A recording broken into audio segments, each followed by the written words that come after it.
forbidden world. Before it became a museum. Before it welcomed millions.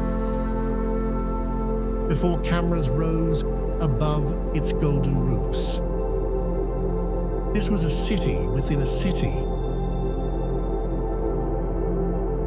In the early 15th century, under the command of the Yongle Emperor of the Ming Dynasty, construction began on what would become the political and symbolic center of imperial China. Hundreds of thousands of artisans, laborers, architects, and craftsmen shaped timber from ancient forests, carved marble from distant quarries, and transported massive stones across frozen rivers. What emerged was not simply a palace. It was an axis of the universe as understood by imperial cosmology. Aligned along a strict north-south central line, its gates, halls, and courtyards reflected order, hierarchy, balance. The emperor was called the Son of Heaven. This was heaven's earthly residence. High vermilion walls enclosed it, moats guarded it. Common citizens could not enter freely. It was forbidden.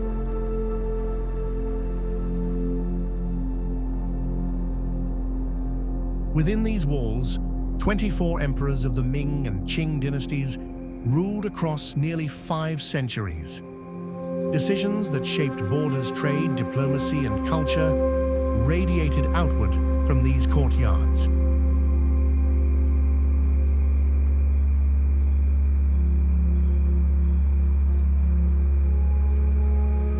Ceremonies unfolded beneath dragon-carved beams. Officials knelt in rows before the Hall of Supreme Harmony. Incense rose, drums echoed, decrees were proclaimed. But beyond ritual and power, daily life also unfolded quietly. Concubines walked shaded corridors. Scholars drafted memorials. Eunuchs guarded secrets.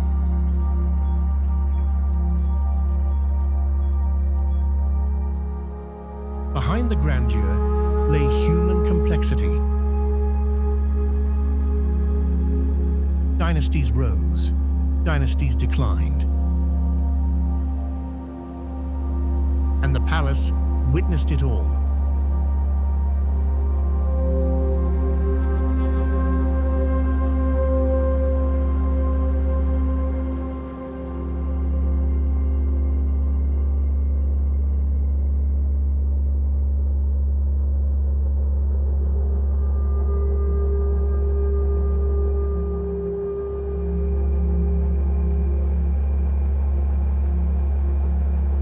In 1644, the Ming Dynasty collapsed amid rebellion and invasion.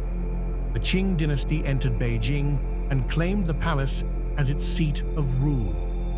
Though rulers changed, the architecture remained, absorbing new customs, new rituals, new languages.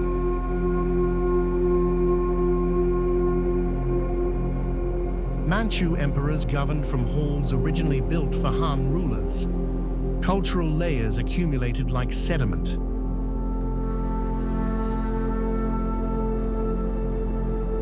The palace adapted, yet its core symbolism endured.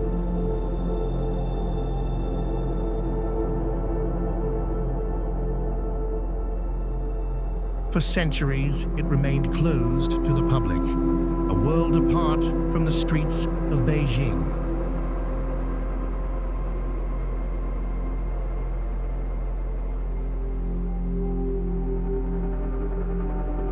Then, in 1911, imperial rule ended. The Xinhai Revolution dissolved a system that had endured for over 2 millennia. The last emperor, Puyi, abdicated.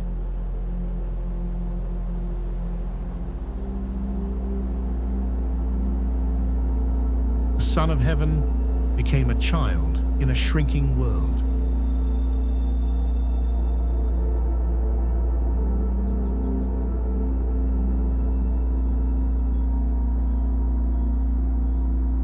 By 1925, the palace transformed from imperial residence into the Palace Museum.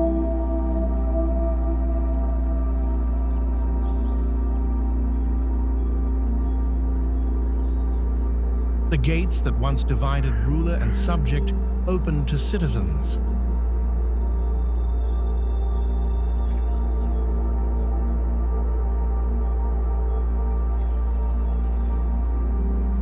A sacred political space became a cultural institution.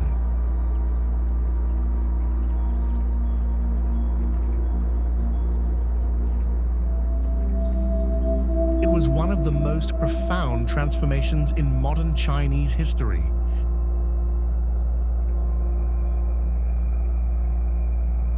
It was one of the most profound transformations in modern Chinese history.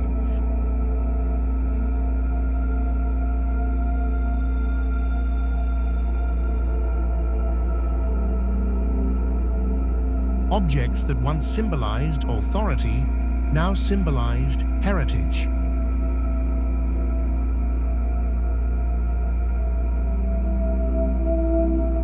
The throne became an artifact. The robe became history. The city within walls became memory.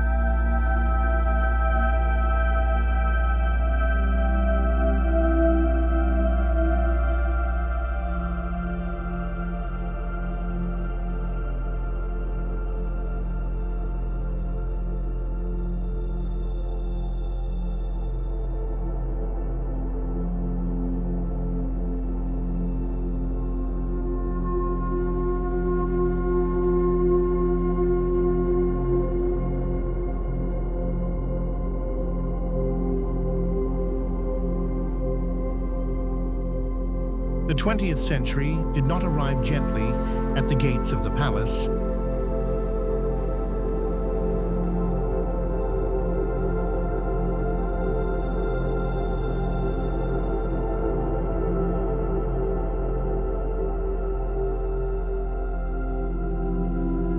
Empires had fallen before, but this time the collapse was irreversible.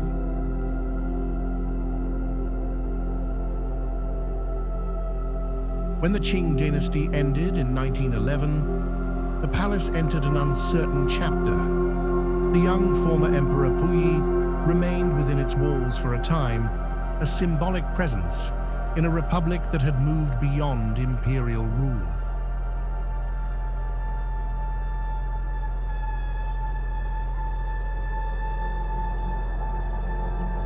The palace was no longer the center of authority.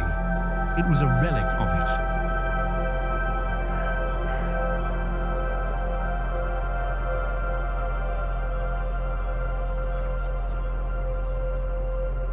In 1925, the Palace Museum was formally established. Its mission shifted from governing a nation to preserving a civilization.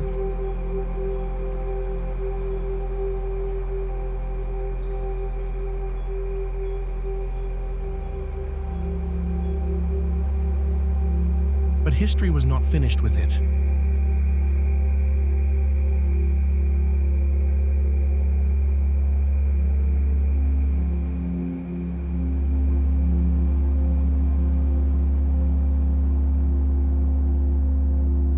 The 1930s brought war. As foreign invasion advanced toward Beijing, curators faced an impossible decision. If the collections remained in place, they risked destruction or seizure. If they were moved, they risked loss along the journey.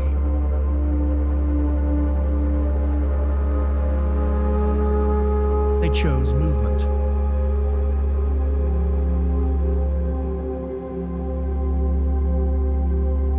Crates were constructed, meticulously catalogued, carefully sealed. Paintings centuries old were rolled and cushioned. Jade pieces were wrapped in layered cloth. Bronze ritual vessels, heavy and irreplaceable, were transported by rail and river.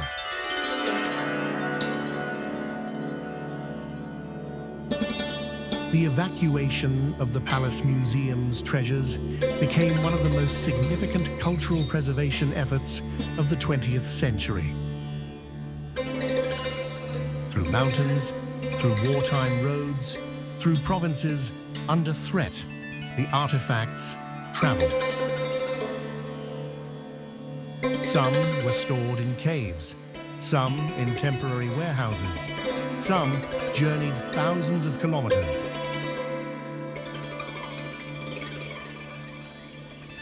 Each object represented not only artistic mastery, but identity. The war ended. The collections survived.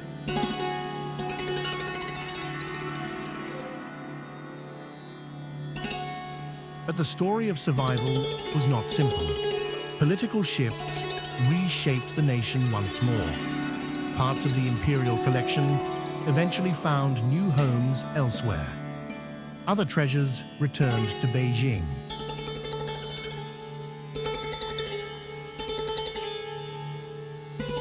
The Palace Museum became not just a museum, but a symbol of endurance.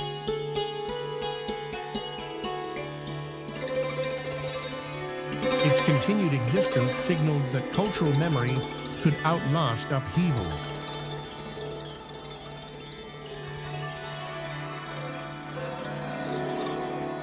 Within conservation studios, restoration experts began the slow work of repair. Damaged scrolls were remounted.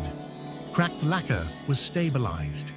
Delicate silk embroidery was reinforced, thread by thread.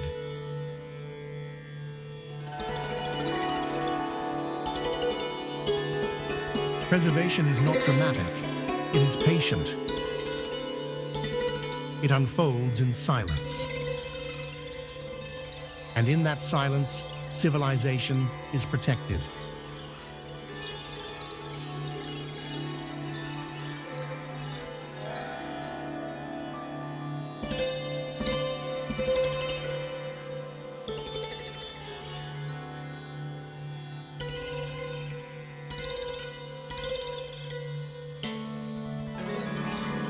To understand why the palace commands such attention today, one must look not only at its history, but at its design.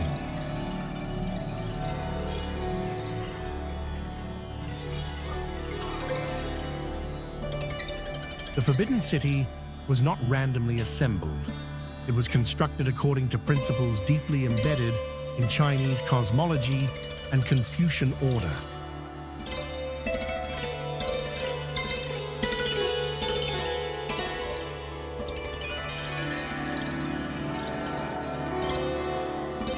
The entire complex follows a strict axial symmetry. From the Meridian Gate in the south to the Gate of Divine Might in the north, a central line governs the layout.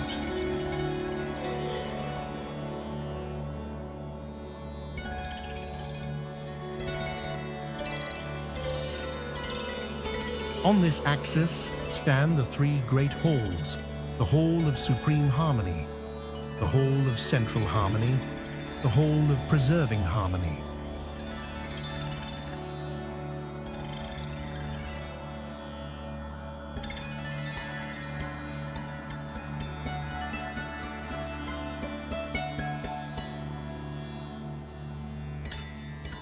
These were ceremonial spaces, architectural statements of authority.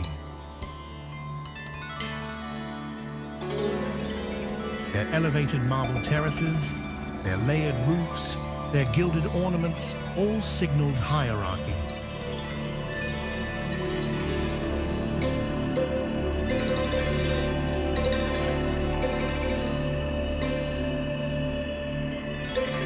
The further one moved from the central axis, the more private the space became.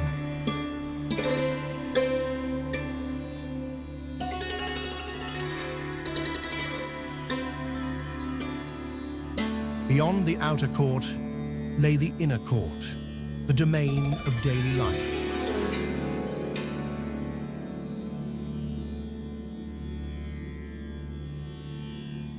Gardens offered moments of reflection amid political tension. Rock formations symbolized mountains. Pavilions offered shade and poetic escape.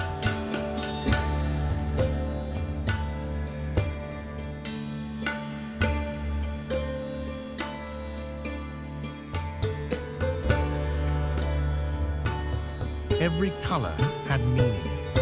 Yellow roof tiles signified imperial status. Red walls symbolized prosperity and protection. Stone lions guarded thresholds.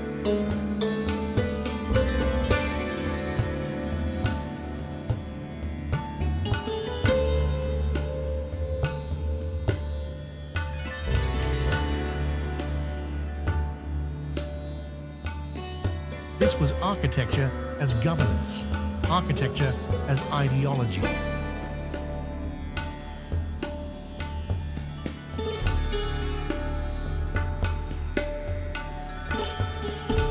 And yet today, visitors wander freely through spaces once accessible only to emperors.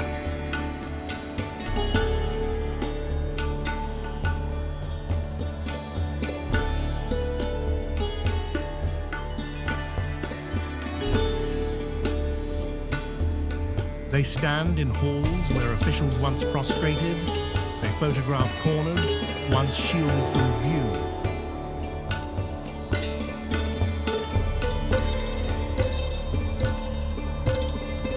The symbolism remains, but the access has changed.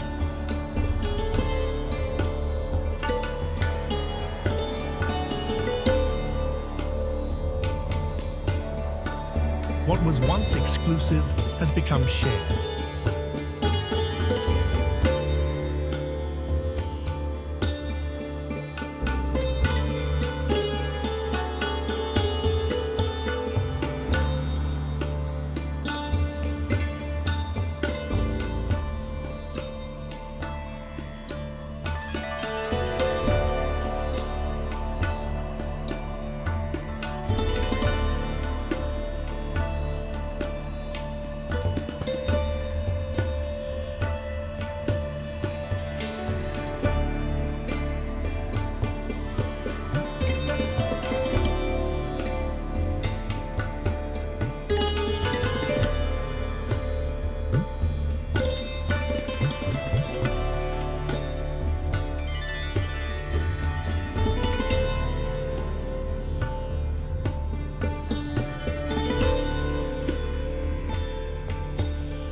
As China entered the era of rapid modernization in the late 20th century, the Palace Museum faced a new challenge.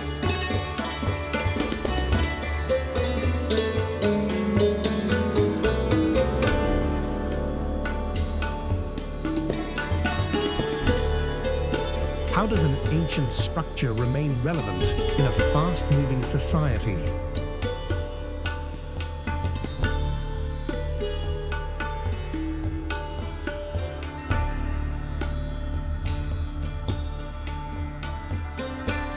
Beijing's skyline transformed with glass towers and expanding avenues. Technology reshaped daily life.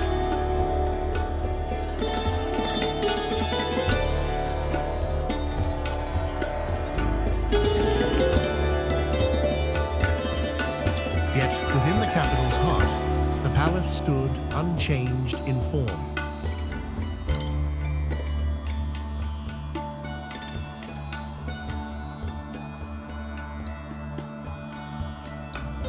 Gradually, tourism surged. Domestic travel increased. International interest expanded.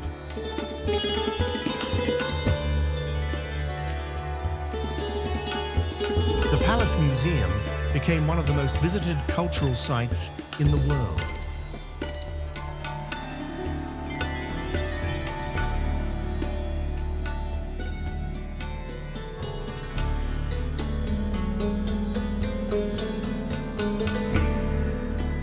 On peak days, tens of thousands pass through its gates.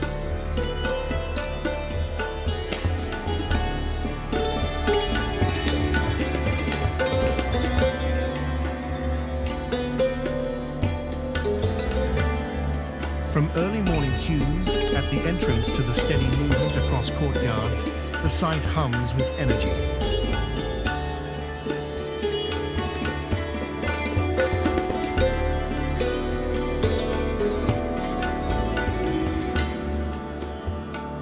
But such popularity requires careful management.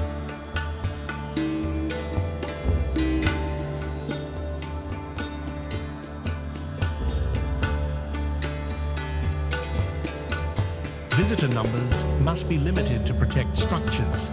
Foot traffic must be controlled to preserve fragile floors.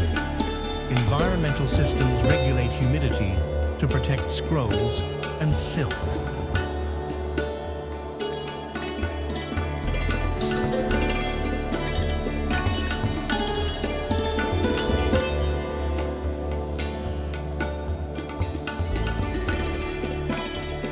Behind the spectacle of tourism lies an intricate system of administration, research, and conservation.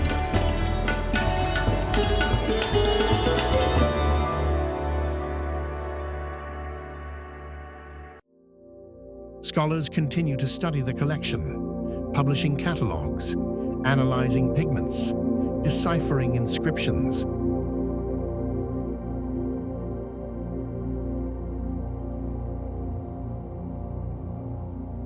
The museum is not a static display. It is an active center of academic work.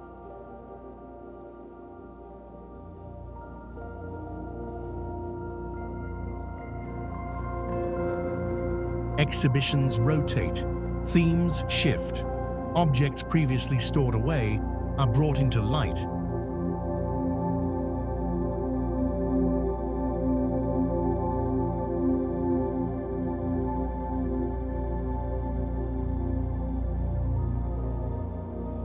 A porcelain vase from the Kangxi period may anchor one season's exhibition. A calligraphy scroll by a Ming master may define another.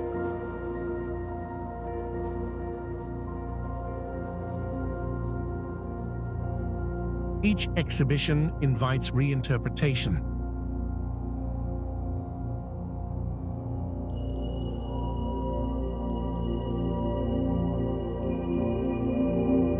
The Palace Museum does not simply preserve the past, it curates dialogue with it.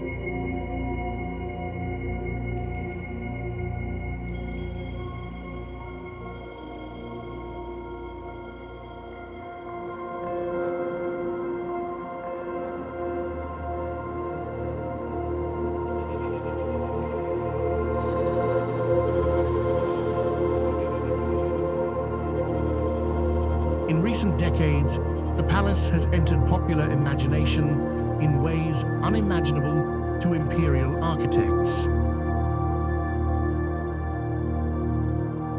Films and television series use its image to evoke grandeur. Fashion designers draw inspiration from its motifs. Artists reinterpret its symbolism in contemporary media.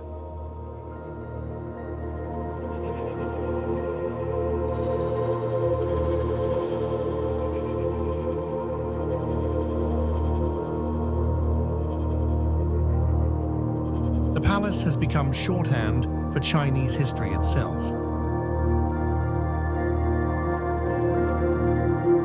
Yet it resists simplification.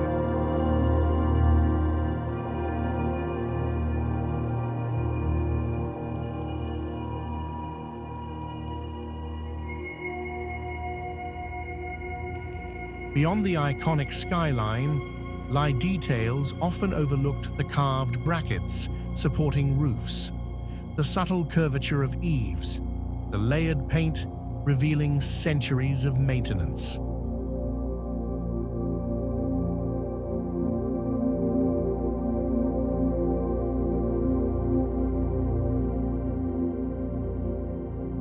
Cultural and creative industries have expanded its reach. Reproductions of imperial artifacts allow ordinary households to engage with historical design. Educational programs introduce children to dynastic stories once confined to textbooks. Digital platforms extend accessibility further.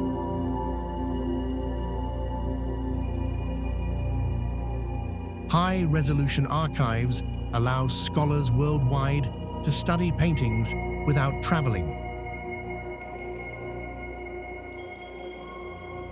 Virtual tours bring distant audiences into throne halls and gardens. But amid innovation, preservation remains the priority.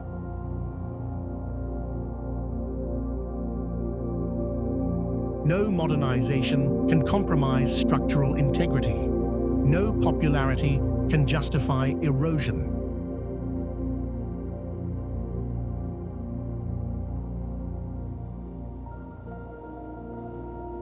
The palace balances exposure with protection. This balance defines its modern identity.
When evening descends and the crowds depart, the palace breathes again in stillness.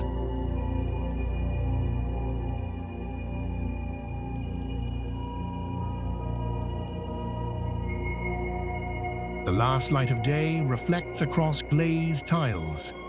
Shadows lengthen beneath ancient beams.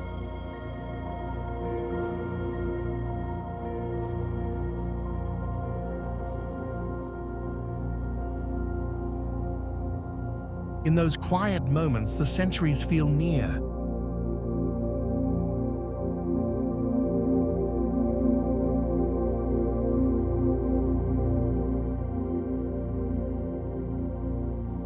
This place has known triumph and tragedy. It has witnessed coronations and abdications. It has survived fire invasion, political upheaval, and modernization.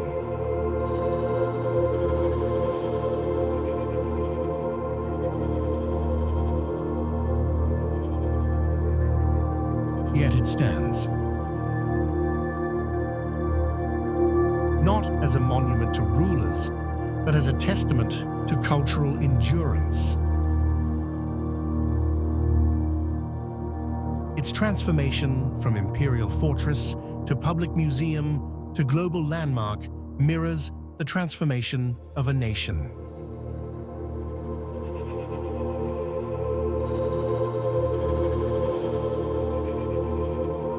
Power once resided exclusively within these walls. Now memory does.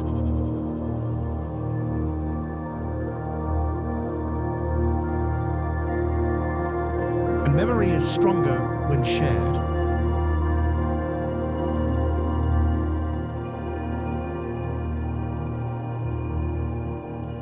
The Palace Museum reminds us that history is not distant.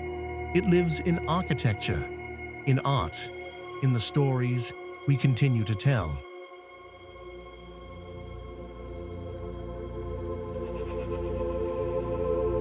To walk its courtyards is to move through layers of time.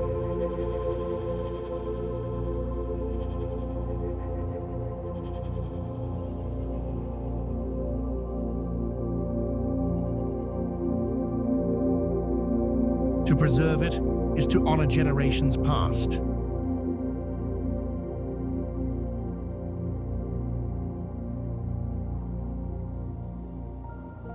To study it is to understand how civilizations define themselves.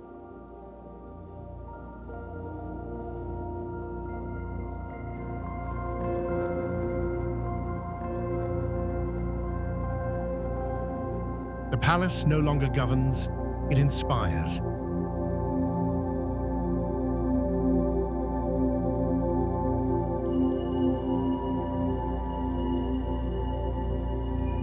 And in that inspiration lies its true authority.